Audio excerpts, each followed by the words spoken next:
It might be frigid here in Davos at the World Economic Forum, but on a day like today, when Donald Trump has spoken, and this has become a little America, I'm standing outside the USA House, the action continues into the late hours of the night, and we have a very special guest with us, Gautam Kumra from McKinsey Asia. What a pleasure. Hi, great to see you. Gautam, of course, is the chairman and managing partner at McKinsey Asia. And just to figure out where you stand right now, Gautam, because I would have to ask you this question standing outside USA House just after Donald Trump has delivered his address. A lot of things said, but in this sort of volatile, uncertain world, what were your key takeaways? Yeah, I think as you rightly said, look, we've always said it's a volatile world, but I think the pace of uncertainty has just gone up dramatically. I think it almost feels like whether we are actually entering a new era, because a lot of people say, is this the end of globalization? Is the world getting fractured? I think it almost feels like we're entering a new era, and I think we should just recognize that. Every 30 to 40 years, the world tends to get into a new era. Last 30 years was the era of markets. Low interest rates, unipolar world, open trade, globalization thrived.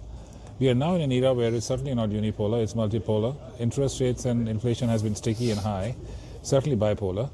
And look, time will tell how fragmented it gets. As I look at the world in the future, I see still two scenarios. One scenario is where, look, it diversifies. I think trade still continues, it diversifies. The other scenario, which I think is a bit more troubling, is where it gets extremely fragmented, regional. Capital and trade flows get constricted, and that will certainly have impact on economic growth and trade patterns.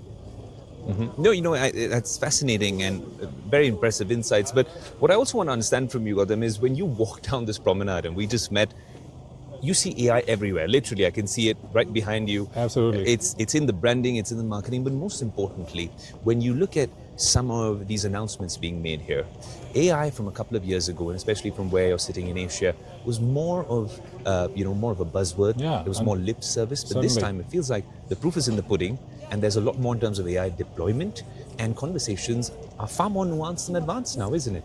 It is, certainly. Look, I think AI has moved from being a buzzword to being what I call a force of gravity. It's pulling everything else in.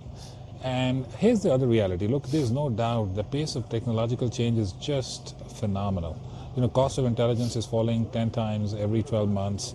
AI is producing AI, and this thing is just all pervasive, right? But here's the dilemma. The dilemma is, I call it the 90-10-5. Okay. 90% of the companies out there are implementing AI in at least one function.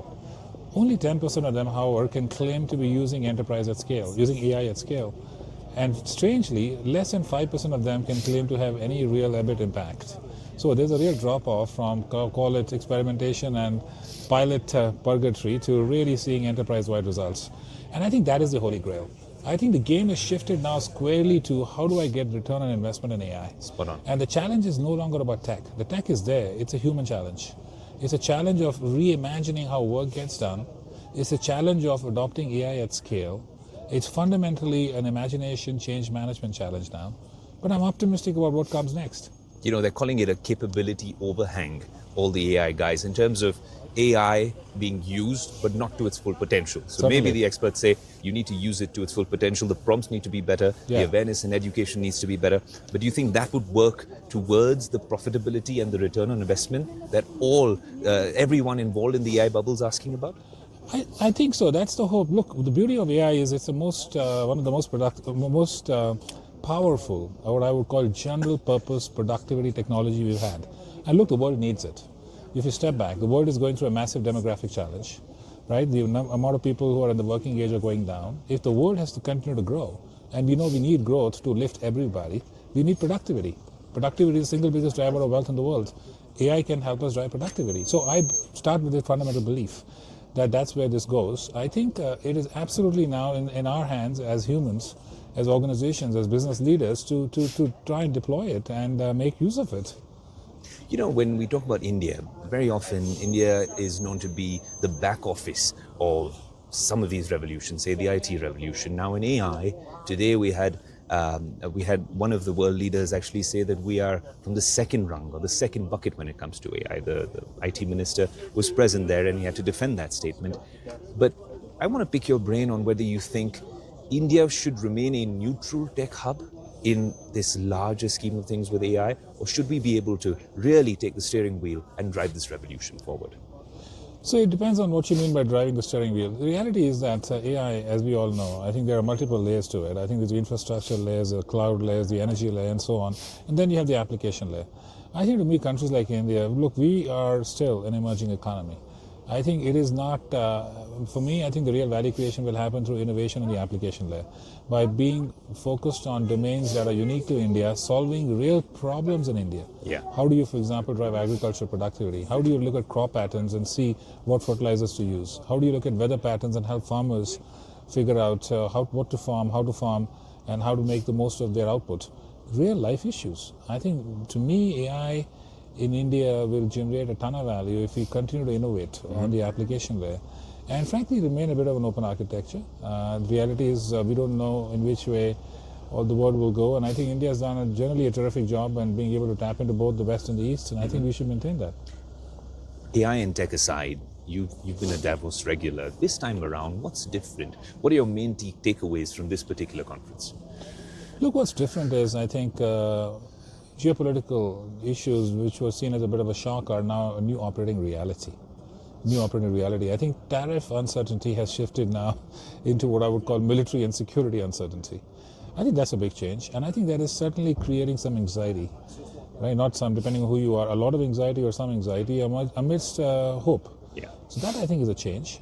I think to your point on AI, I think the question is not if or now, but how. I think that's a change. Everyone's thinking, how do I think about it? How do I use it? How do I get results? And tell me if there were three certain traits. You had a recent barometer report as well, but three traits that an Asian CEO or an Indian CEO needs to have to really navigate this VUCA world. What would they be? I think for me, I would say three. One is what I would call have a telescope in one eye and have a microscope in the other eye. Because the reality is you need to maintain a very long-term perspective if you want to create value. But on the other hand, you have to be paranoid about delivering stuff in the short term. Right. Number two, I would say I call it bold but bounded. What I mean by that is your approach towards risk-taking. You have to, as someone said, the biggest risk is not taking risk at all. The biggest risk is not taking risk at all, so you cannot freeze. On the other hand, I think you have to be able to prepare yourself for the worst case and be comfortable that you can withstand the worst case and work towards making the best case happen. So that's the second point I would say. Be bold, but be bounded. Third, I think you have to be driven by continuous learning and humility. The reality is, as Isaac Newton used to say, if a drop is what we know, an ocean is what we don't know. And I think it's certainly true of what's happening in the world. So you've got to be paranoid about learning fast, but remain humble because you don't know what comes next. Fascinating stuff. This is what Davos is all about. Standing on a promenade over here outside the USA House, speaking to one of the brightest voices from Asia and the world. Gautam, what a pleasure to have you on the show. It was wonderful to talk to you. Thank you. Thank you.